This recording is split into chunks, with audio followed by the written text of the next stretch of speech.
Welcome back. We're continuing the news. Yet another scam on the rise, not new globally, but spreading in Jamaica. Romance scam, where fraudsters develop intimate relationships with unsuspecting victims before fleecing them of hundreds of thousands of dollars. As Giovanni Dennis reports, the Bankers Association is putting customers on alert. This is how it started. An approach on social media site TikTok. Hello, with a smiley face emoji to get the attention of the person. Exchanges. That's why I say every Jamaica citizen should get them passport. Every Jamaica people who is a Jamaica citizen who born a Jamaica should look about them passport. You know, here say England open the way for Jamaica. Yes, now Jamaica citizens can go to England without a visa and come to Europe without a visa. Me I come back to Jamaica. Me I tell them if they deport me from Switzerland, come on, want back my Jamaica passport. Me want back my Jamaica passport. Yes, King Charles signed the document for Jamaica citizens can travel in England without a visa and travel in the European Union without a visa. That's why me I tell you to say no every Jamaica who no have them passport need to get them passport. Because you see when you see like how this open now and now it got difficult for you to get a passport. Right now me I come back to Jamaica they all over guys. Yes, Jamaican citizens can go to the UK now without a visa and go anywhere in Europe without a visa. Just them passport alone and a ETA, which is a ESTA we can get online like in about 5 minutes. And you're traveling money and everything. That's why me I telling you, say, people go look about to no passport.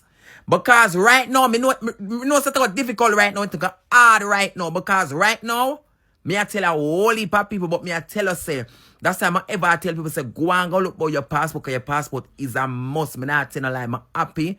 I'm happy because, look, me I say, a lot of Caribbean country can go to England and we, Jamaica, cannot go. But me want back my Jamaica passport. You crazy? You mad?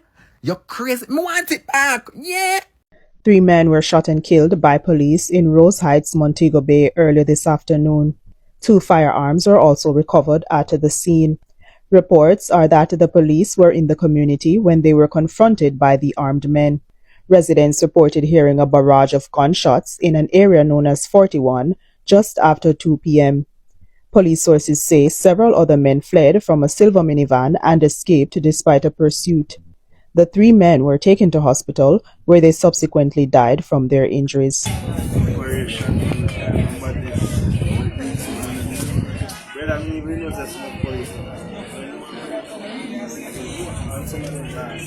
President Trump has declared fentanyl a weapon of mass destruction, a move that can place Venezuela in the category of Iraq before the war in 2003. This move opens the door for potential blockades and military action. However, Venezuela is not a primary source of fentanyl entering the Union. Venezuela has cut all natural gas deals with Trinidad and Tobago following the seizure of a Venezuelan oil tanker by the United States last week. Venezuela is accusing Trinidad and Tobago of colluding in international piracy with the United States. This move escalates the tension between Trinidad and Tobago and Venezuela, who vows to fight the seizure in international court.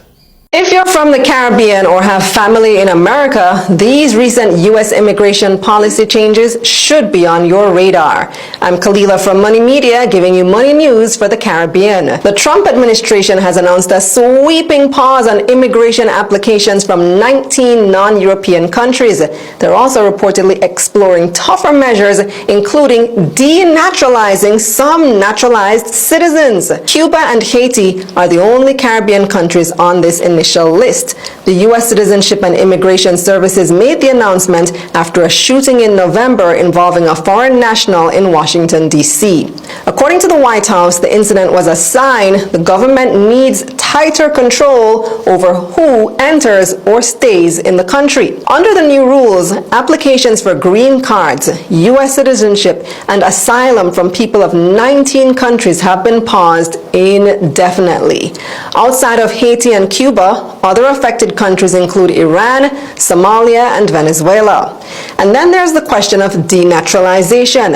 President Trump has signaled his willingness to explore revoking U.S. citizenship from naturalized immigrants convicted of crimes. Now, what does that mean for Caribbean nationals hoping to join relatives, study, work, or settle in the U.S.? For many, it means delays, very long delays in processing visas, work permits, and naturalization. And while this isn't directly impacting the wider Caribbean right now, that doesn't mean it won't eventually. Venezuela is on that list, and right now the Caribbean is in a sticky situation with the conflict brewing between Venezuela and the U.S. CARICOM wants to stay neutral, but Trinidad has sided with America. Could that be something that comes into play later on? Who knows? It's still early days. Many of the new measures remain in the air. Courts could challenge them, or Congress could step in. And that's the bottom line. Click subscribe for money news like this straight to your inbox. Let's Maroon election. Is there a plan to unseat a Kampong chief, Richard Curry, in the next Maroon election? Well, that's the question this evening amidst reports of division in the community. Andrea Chisholm has the details. Tension is brewing in Akampong St. Elizabeth over aid distribution following the devastation caused by Hurricane Melissa. Over 100 homes have been damaged. After Prime Minister Dr. Andrew Holness visited the community, building material and other items were accepted, but Akampong Chief Richard Curry rejected the presence of the military. Former Colonel Meredith Rose says he went to Akampong and heard the complaints. Some people are claiming that with that divide between the government and the present Maroon leadership in our Kampong, it will get us nowhere. And some of the things they benefit, the social stuff that the Maroon people would require, it will be put on hold because they are concerned about the approach taken by the leadership of the Maroons. And so the rift is deepening ahead of the Maroon election, which is usually held every 5 years. In 2015, retired policeman Ferron Williams was returned as colonel of the Akampong Maroon. He was unseated in 2021 by Richard Curry, who got 681 votes.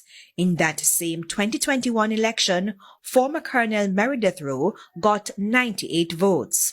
With an election expected by next year, Mr. Rowe says the people want him to take over. The people are requesting constantly from all the 9 Maroon era that we have polling stations whenever time we have election.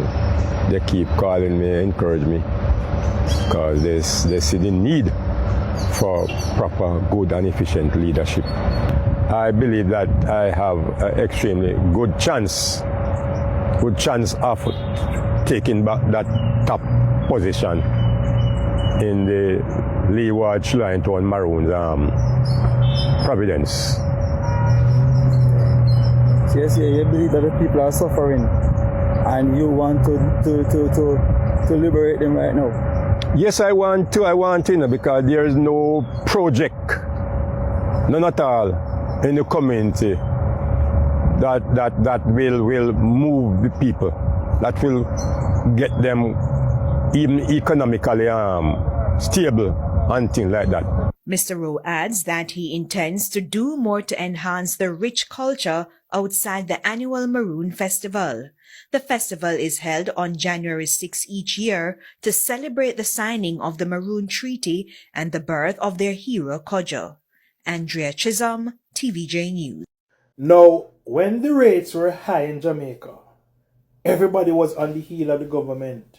Hey, government, hey, Jamaica mash up. Now that the problem is being rectified, and we are seeing historic numbers that we have not seen in 40 years, they have shifted the goalposts. PMP surrogates are now saying, hey, what about break-ins? What about robberies? Those are high. Let us not look at the reduction that we are seeing. Let us focus on housebreaking and robberies. You can't please the enemy. The Office of Utilities Regulations, OUR, today advised that Jamaica Public Service Company, JPS, customers who are currently receiving service will see a 7% increase in their December bills for November's consumption. The reasons for the increase were provided in a release today, but as you'll hear in this report, the OUR insists the objective is to ensure gradual, manageable recovery while avoiding additional bill shock for customers. According to the Office of Utilities Regulation, this adjustment was anticipated as JPS had to rely on more expensive fuel sources for generation because natural gas was unavailable in the period leading up to and immediately after Hurricane Melissa. The OUR says that among other things, the hurricane resulted in approximately 30% reduction in sales, which contributed significantly to the increase in the fuel and independent power producers' IPP rates. It adds that together these factors could have translated to a big hike in the 2025 November bills. However, to avoid bill shock to customers, JPS, in consultation with the OUR, has opted to defer some of the increase in fuel and IPP costs and recover it by spreading it over the upcoming months. As such, the average residential customer who consumes 165 kilowatt per hour per month would see a bill adjustment of approximately $655 on the previous bill of about $9,000. The OUR says, given the scale of the disaster, it may take up to 6 months for electricity generation costs to stabilize and for energy consumption to normalize. Given the likelihood that further adjustments could cause bill shock to customers, the OUR has urged JPS to discuss the IPP and fuel charges with the OUR before they are applied over the next 6 months. The OUR has emphasized that the objective is to ensure gradual, manageable recovery while avoiding additional bill shock for customers. I did a video not so long ago about JPS issuing light bills post Melissa. Now I'm seeing that the government, yes, the government, has approved a 7% increase for consumption in the month of November. 7% increase for the month of November. Well, I guess the people who don't get back no power yet, that don't affect them. Maybe people in the areas that weren't devastated by Melissa would feel the blunt of that. But how uncaring can this government be? You see, with that $150 million loan to JPS, I knew there will be things coming down the road in the pipeline. And here. So this is only for November, they say. But what guarantees are there that this will not be a recurring thing in the future? I don't know. Because you give them a $150 million loan. $150 million, not thousand. And I wanted to do a video on that. I didn't have the time to do it. But to give a loan to this company, you have to check their ratings, their efficiency. And you have already, the government already determined that you will not be renewing their license. Clearly because you feel they're not performing at the capacity that you need, efficiency that you need. And yet you've given them a significant loan. But anyway, it is uncaring. Right in the Christmas period, you drop a 7% increase upon the people them.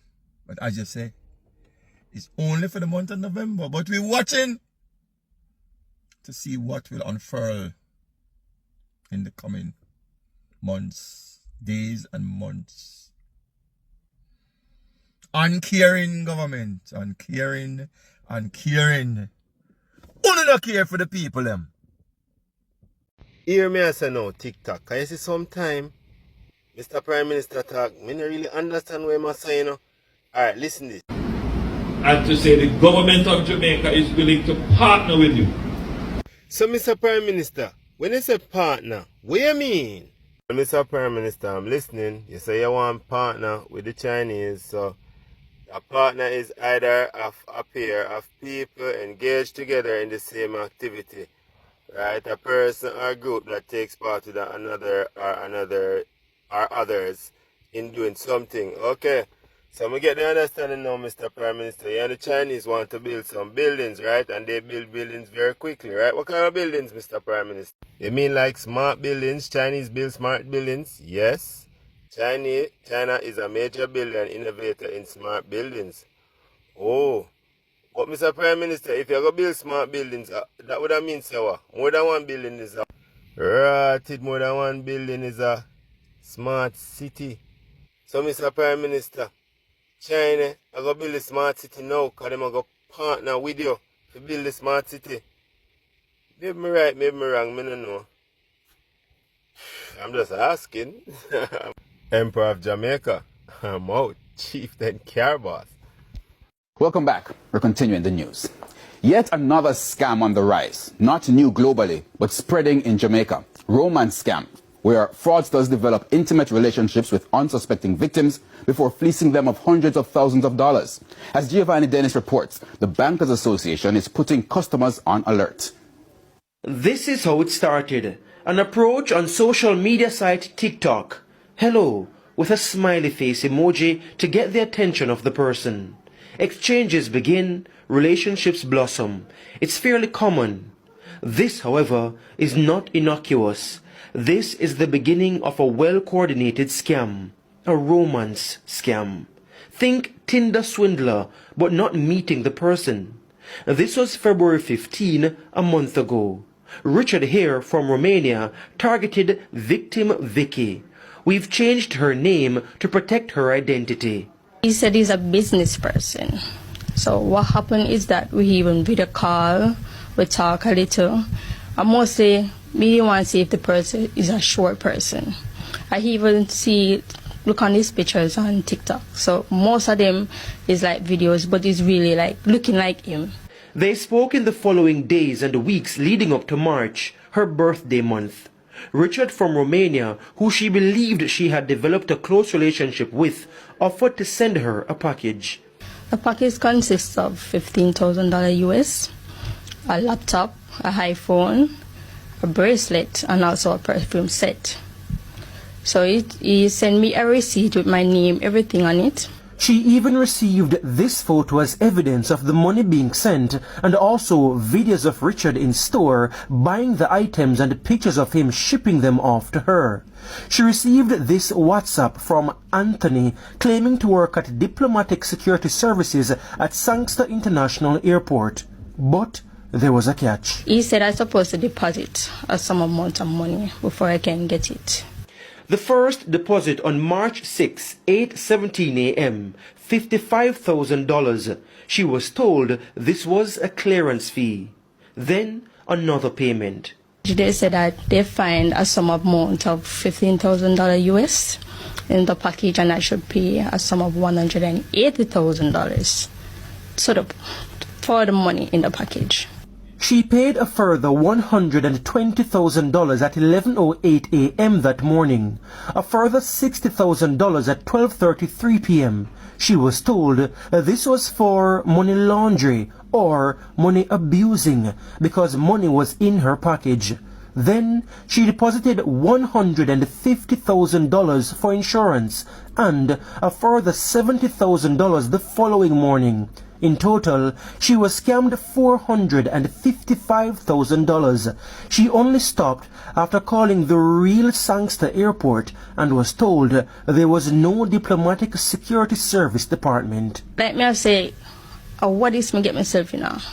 She has not heard back from Richard since. I thought it was a birthday gift because he said he really want me to come over with my kids. Victim Vicky reported the scam to NCB. In recent times, Giovanni would have seen a proliferation of what referred to as romance scam. This is a form of social engineering where fraudsters perceive to lure customer via different social media platforms. They appear to be seeking love, but the ultimate aim is to deceive the customer.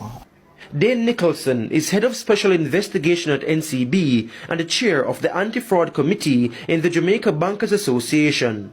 Since February, there have been an average of 10 similar reports weekly, a spike. These videos obtained by our news team have been sent to victims as part of the trick. What they will do is purport to be sending luxurious items, Louis Vuitton bag, Samsung phones, large sums of cash, and that they need to pay for the custom fees and other duties at the airport. The victims are mostly vulnerable women, all age groups. He recalls his team trying to protect an elderly lady from the scam recently. We convinced her not to send the funds because it is a fraud. And a couple of days, she visited another branch, send off the money, and then in another couple of days, she come crying to us, but we said, we told you.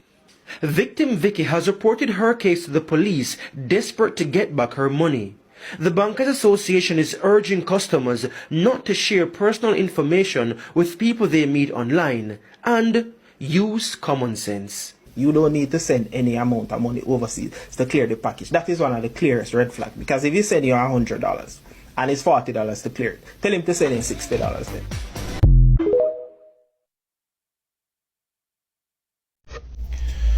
So my side, you never see smoke without fire, and you never see rain without cloud. What am I talking about? I'm talking about certain religious leaders that are trying to go against the word of their own God. I tell you, these days, you see, the church is a profit-making organization. It's just a business.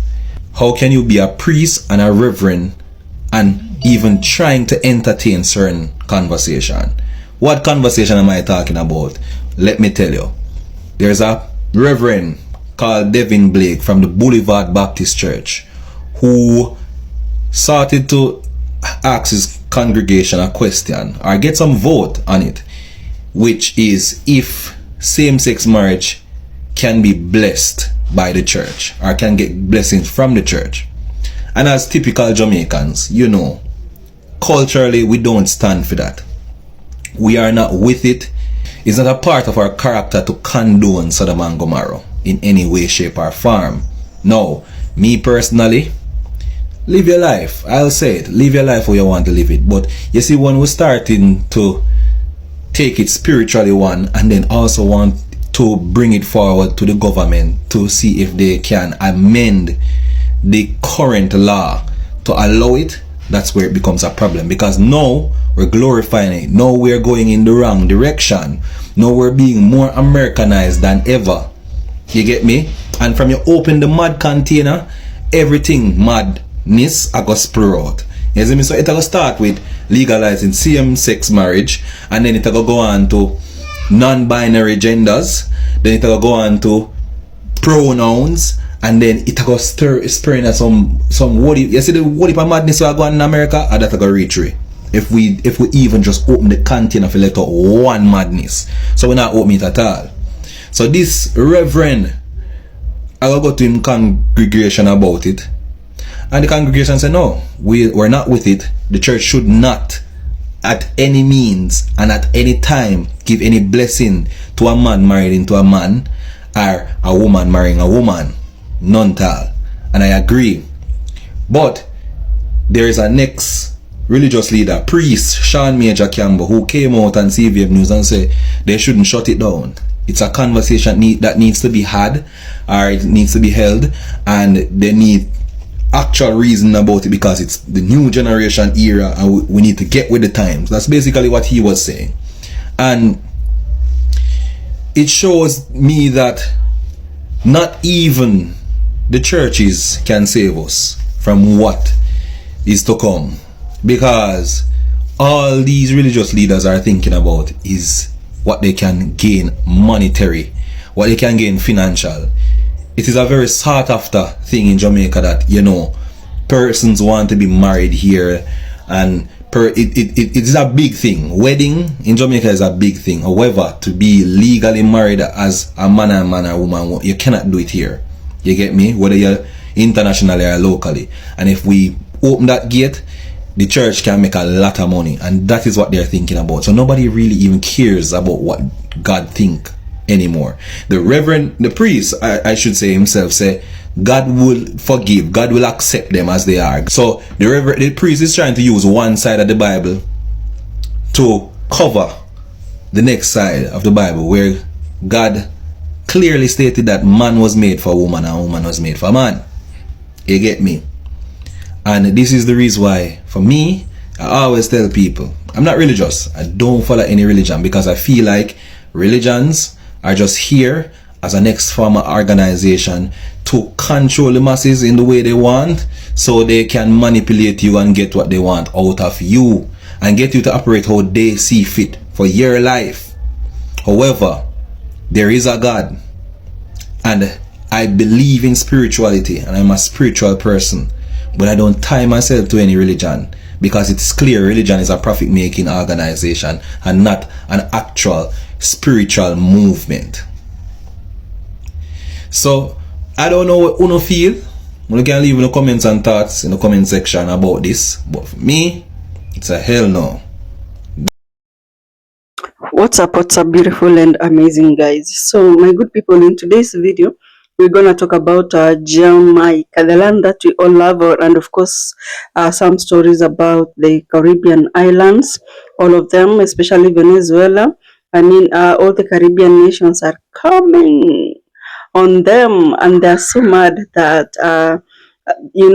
Venezuela, I don't know why the president has been there for so long until he has even formed group of in a country where you have the main military office or department, or rather in this case I will say Venezuela Defense Force, and then on the other hand the president has formed his own troops that help him to fight the enemy, and in this case the enemy is the America. And at this point TNT has allowed American army to come and camp in Trinidad and Tobago, and it has not gone well with the Venezuela's president. So I don't know what the people of Venezuela think about what's happening right now, but of course the president is not happy. But you know what the America is saying is that they're allowing a lot of use of drugs, which is not healthy at all. So I don't know what you think about that, but it's a very long story.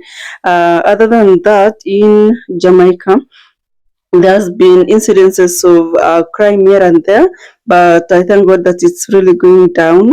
And by this time, it has gone down by around 30%, or was it 30 something percent, which is great, But I understand all over the world, security is not perfect everywhere.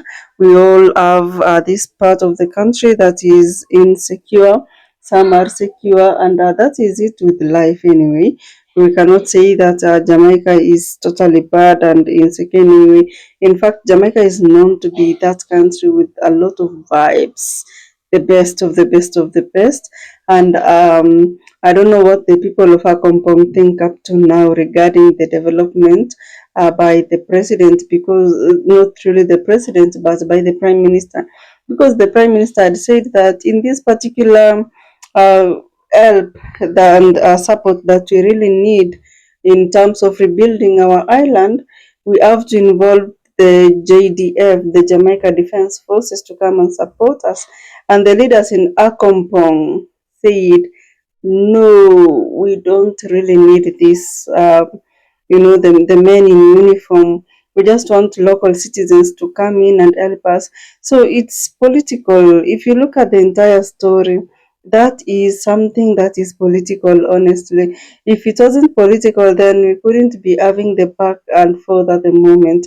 And the people of our compound, they really, really need that help, and they actually defied what their leaders said. They denied it. They said, as we need help, we need support, we need development. So if it means it's the JDF coming in to help us, then so be it. Why is it that the leader here is talking on our behalf, and yet that's not what we really wanted? He has not even consulted us. So I don't know what you think about that, but honestly, for me, there is something that we don't know. There is something behind the scenes that you don't really understand about all this story, which I really hope that it will come to light one day, one time. And that is because up to now, there has been a lot of tensions in that area. You don't know what people are being told, and you can imagine some believe, some don't believe. Remember that we are not the same. All of us are not the same. So that being said, in Jamaica there is a story that has come up about online scams or romance scams. That is something that happens all over the world. And guys, if somebody ever gets scammed, don't ever laugh at them. Don't ever think that they're stupid in any way, because it will happen to you, and you'll not know how it really happened. You'll just be like, was it really me? I mean, this scams, how it happens. It's something that you don't even understand. So romance scams has been on the rise in Jamaica, and at this point, people are really suffering. People really need the support, and then getting scammed. That somebody pretending to love you, and they send you a package, and you have to pay for some fee, and probably it's just someone within the country. I mean, that hurts so much. I've had similar stories. I've had also videos on YouTube. I've watched them of these particular IT gurus exposing these people. I've heard stories of Kenyan ladies being scammed in that manner or in that method. They're being told to go to Nairobi, and then they wait for the package, and there is no package. And later on, they contact the sender, and the sender plays with their mind, and that is it. They just end up there being scammed. Like, how can someone say that they're sending you a gift, or they're sending you something that you did not even ask for? But then in order for you to get that particular item, you have to pay some money. You have to send them some money for some fee or something like that. Oh man, that's not right at all. Anyway, thank you guys if you watched the clip up to this point. I appreciate your presence. I love you to the moon and back. Kindly comment down below what you think about this entire video.